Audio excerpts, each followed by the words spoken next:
Là de l'aspect investissement, si on doit redonner un petit peu les grandes lignes que j'ai données un petit peu en introduction, ça commence souvent l'histoire d'une start-up, si finalement on va dire que c'est incarner l'innovation. Aujourd'hui, la start-up incarne une certaine forme d'innovation, mais pas que, parce qu'il y a aussi beaucoup de PME qu'on oublie qui innovent beaucoup aujourd'hui.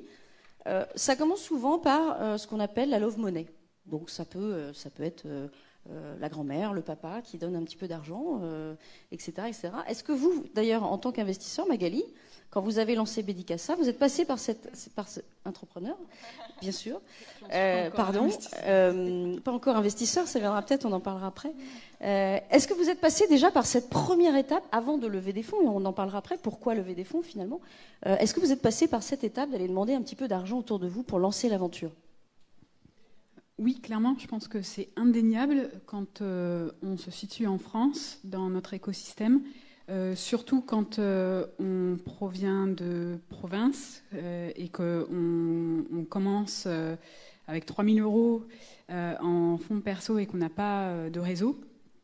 Forcément, on fait appel à la famille, aux amis. On essaye de se bouger pour voir sur les réseaux, sur Internet, qu'est-ce qu'il existe comme plateforme. Moi, il faut savoir que j'ai commencé l'histoire de Bedicassa en 2007. En 2007, il n'y avait pas tous ces fonds. Je savais même pas ce que c'était qu'un business angel, encore moins du love money. Donc, en fait, j'ai mis 5 ans à lever mes vrais fonds. Donc, pendant 5 ans, j'ai fait de la love money, des subventions. Je suis allée là où il y avait l'argent et là où on pouvait croire en moi. Mais ça a été effectivement assez douloureux. On rappelle ce que c'est, Bedicassa ? Bedicassa, c'est le pionnier du logement chez l'habitant partout dans le monde. Le Airbnb français, on dit, ici. Sauf qu'on est plus spécialisé sur les chambres chez l'habitant, ouais. Les chambres d'hôtes et les familles d'accueil, où l'habitant est présent. À différence de Airbnb, où c'est plus de l'appartement, de la location saisonnière, où l'habitant n'est pas forcément présent. Alors, pour rester justement sur cette casquette du business angel, pour ceux qui ne connaissent pas, c'est donc l'ange du business. C'est qui, c'est quoi les personnes qui vous ont accompagné au début? Alors, les business angels, je les ai trouvés, donc c'est des investisseurs privés, vous pouvez être business angel demain, je ne sais pas ce que vous avez sur votre compte d'épargne, mais apparemment, les Français ont beaucoup d'argent sur leur compte épargne.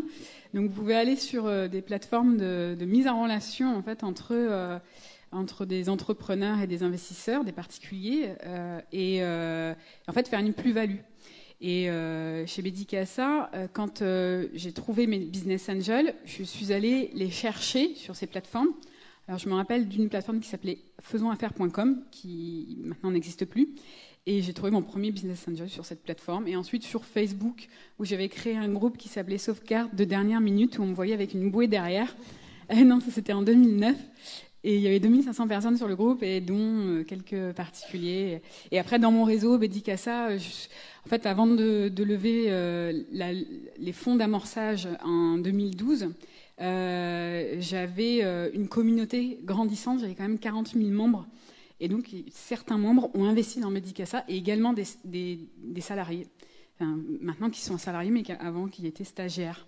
Donc on y a tous mis, voilà, moi aussi. Chacun a mis de sa poche un petit peu. Moi aussi j'ai mis pas mal d'argent dans mon entreprise.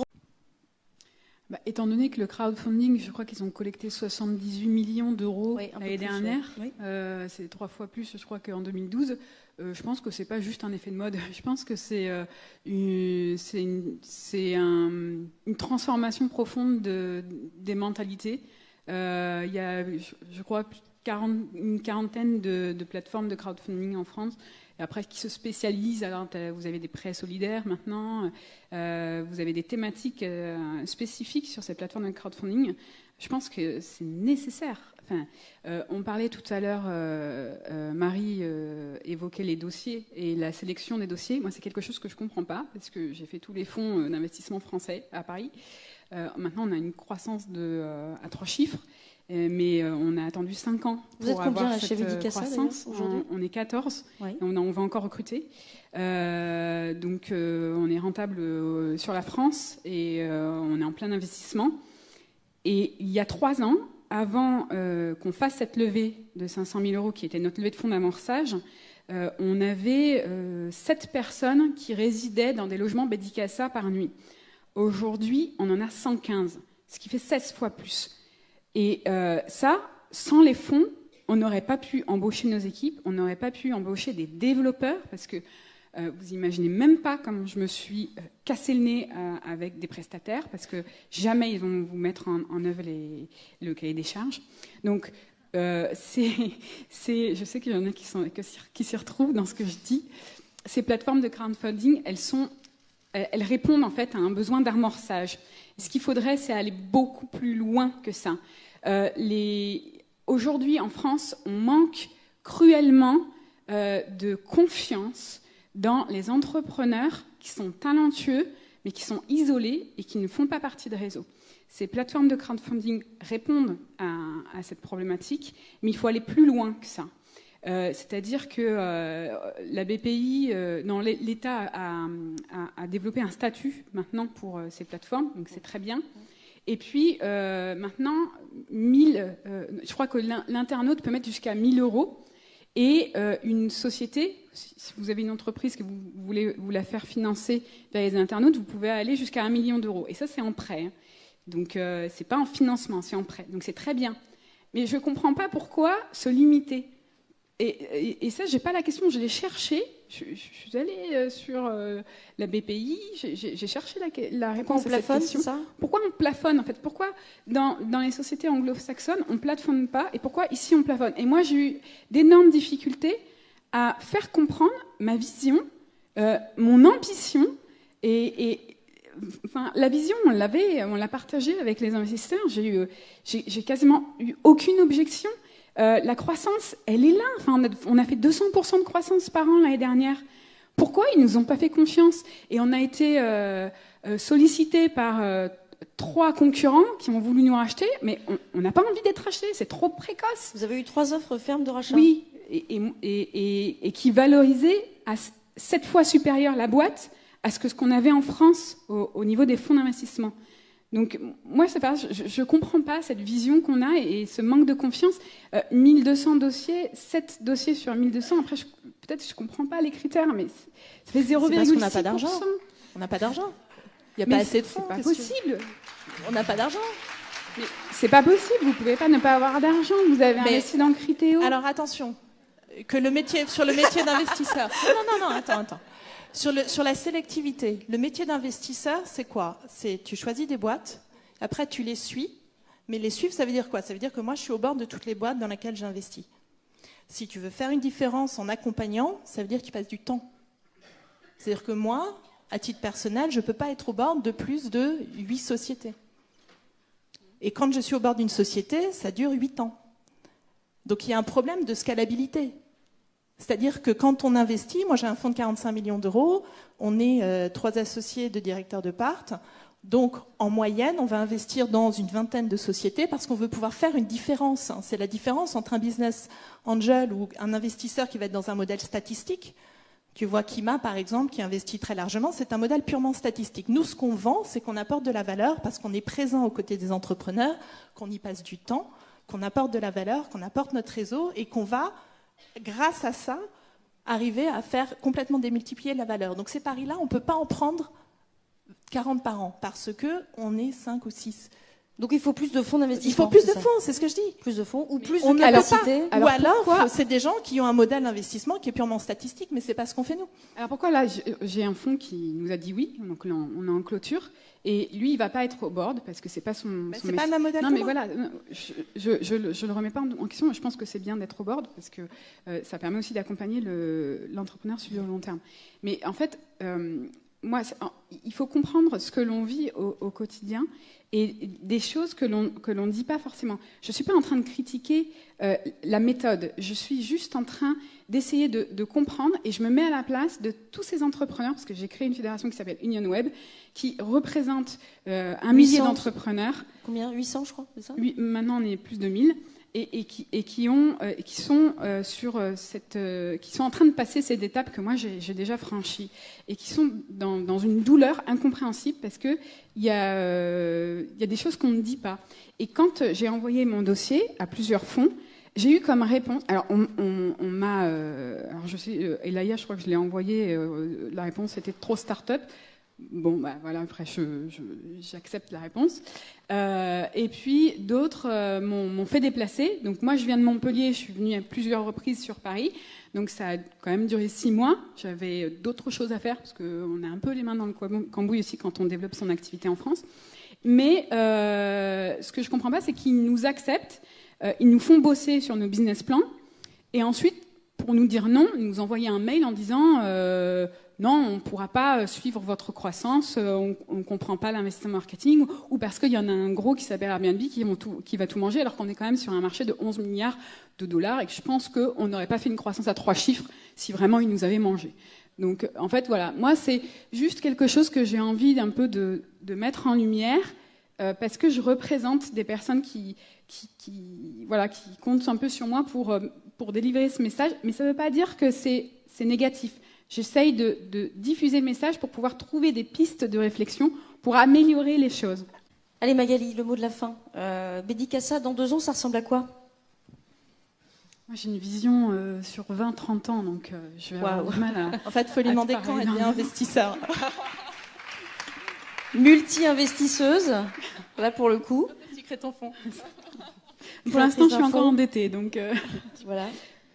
Non, je sais pas, tu parlais des pistes de réflexion. Nous, quand on a créé Bédicassa, c'était il y a 7 ans maintenant, et quand on a levé nos fonds en 2012, on a embauché nos premières équipes, et au même moment, on a vu tous ces copycats arriver, et puis Airbnb qui est arrivé sur le marché. Alors, merci Airbnb, parce qu'il nous a permis d'évangéliser le marché, il a investi des sommes colossales dans le marketing. Ça nous a permis de développer notre créativité. Il a 700 fois plus de moyens que nous, donc du coup, on n'a pas le choix. On doit être meilleur en qualité de service. Voilà. Moi, je pense qu'une des pistes à développer, ce serait ce bousculement de code, cette rupture de vision qu'on a en France. Et j'aimerais beaucoup apporter cette vision anglo-saxonne en France. Et ça passe aussi par la BPI France, les fonds d'investissement. Je connais assez bien le secteur, là c'est notre 5e levée de fonds. J'aimerais bien qu'il y ait par exemple dans les équipes décisionnaires 1 ou 2 entrepreneurs, ou peut-être qu'il y ait des ponts qui soient créés entre les associations. Alors il y a France Digital, il y en a d'autres, mais qu'on s'ouvre véritablement en fait qu'il y ait des ponts qui soient créés entre l'élite française et les autres, et les 90% autres. Voilà, c'est ce que je souhaite. Ça passe aussi par la BPI France, parce qu'on parle beaucoup de la BPI France. Il faut savoir ça passe par Oseo, on n'en a pas parlé aujourd'hui. Oui, mais Oseo est très maintenant important. c'est BPI France, c'est 21,4 milliards de fonds propres. Ouais. Sur les 21,4 milliards, ils ont investi 121 millions dans les PME. L'année dernière, ce qui est 25% de moins que l'année d'avant. Et dans les PME, en fait, le capital risque, il est pratiquement inexistant. Et ce qui serait bien, c'est qu'il soit existant. C'est qu'on les finance, ces entreprises, c'est qu'on leur fasse confiance et qu'on passe du storytelling au story doing. C'est-à-dire qu'on fasse vraiment les choses, qu'on les mette en pratique. Mais c'est pas des paroles en l'air. C'est que... tout est filmé, c'est enregistré. Voilà, c'est enregistré. C'est le message que je voulais faire passer, parce que souvent, dans ces institutions formatées, alors c'est très bien, on a une élite qui provient de l'ENA, des grandes écoles, etc. C'est très bien, cette élite. On en est fiers à l'international. Mais ce qui serait bien aussi, c'est que cette élite, elle tende la main aux autres, qui sont tout aussi talentueux, qui sont isolés et qui ont besoin d'avancer avec cette élite. Merci. Je vous propose de les applaudir. Bravo. Merci beaucoup. Merci les filles. Et je ne sais pas si vous avez vu, il y a un tweet qui a été pas mal retweeté. C'est sublime et vif débat sur le money versus les startups. Honnêteté, franchise, courage. Merci. Mais voilà, c'était un beau débat. On passe à la dernière table ronde. Bonjour, je suis Françoise Delassalle, je suis membre du comité exécutif de Société Générale en charge des ressources technologiques et de l'innovation. Et avant de céder la parole, je voudrais vraiment tirer un chapeau, je ne sais pas si elle est encore là, à Magali. Parce que bravo Magali. Quand on entend Magali, on cesse la déprime et la plainte française. Et puis je tends une autre perche à Magali. Alors, soit j'ai pas entendu. J'ai jamais entendu. Magali, elle est jamais allée voir une banque. Probablement. Donc ça me paraît quand même une excellente question. Donc faut aller voir la Société Générale, Magali. Je sais pas, mais il y a peut-être moyen qu'on se parle, Magali. En tout cas, bravo, je suis absolument épatée. Je suis épatée. Bravo. Vraiment. Donc on continue les présentations. Ben merci. Le beau styletto rouge. Merci beaucoup. Merci beaucoup. Bon, alors, et puis le prix de l'entrepreneuse digitale, c'est quelqu'un que vous avez déjà beaucoup applaudi aujourd'hui. On est contente. On va l'appeler tout de suite ici. Hein. C'est une fille qui est pleine d'énergie. Elle a plein d'ambition. Vous l'avez entendu, mais c'est aussi quelqu'un de hyper humble. Elle est joyeuse. Elle prouve qu'il n'y a pas besoin d'avoir fait HEC pour réussir, ni d'être de Paris. C'est Magali Boisseau de Badikassa.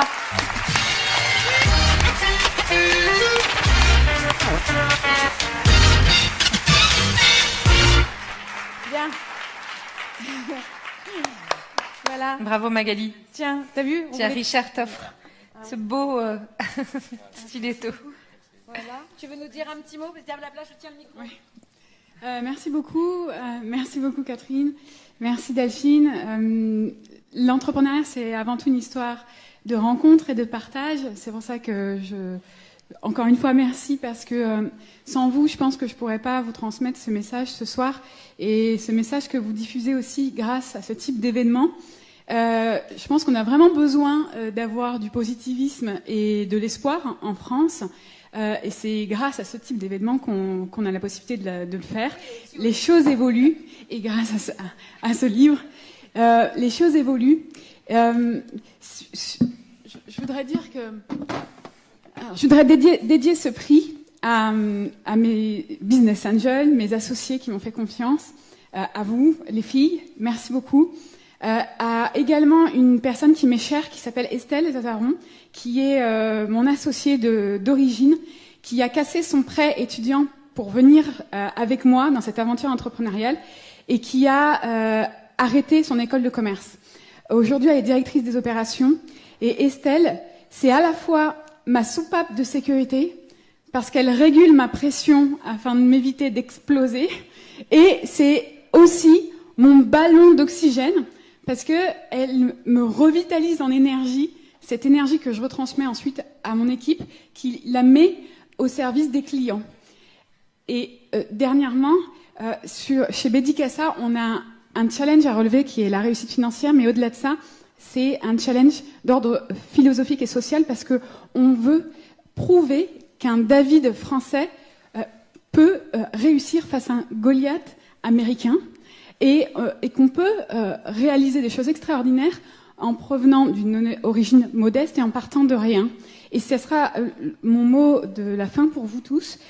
En fait, quand vous entendez quelqu'un qui vous dit que c'est impossible, en fait, dans 80% des cas, c'est possible. Parce qu'impossible n'est pas un fait, mais une opinion dépendant de votre propre volonté. Et vous vous rendrez compte que si vous sortez du cadre, on a parlé beaucoup de out of the box, en fait, vous êtes tous capables d'élargir votre vision et de réaliser des choses extraordinaires. Merci beaucoup à tous. Merci. Merci Magali. Merci. Merci Voilà. beaucoup. On va appeler sur scène, s'il vous plaît, toutes les personnes qui sont venues intervenir. Oui, non, et, enfin, Vive les entrepreneurs et repartez avec la pêche. À très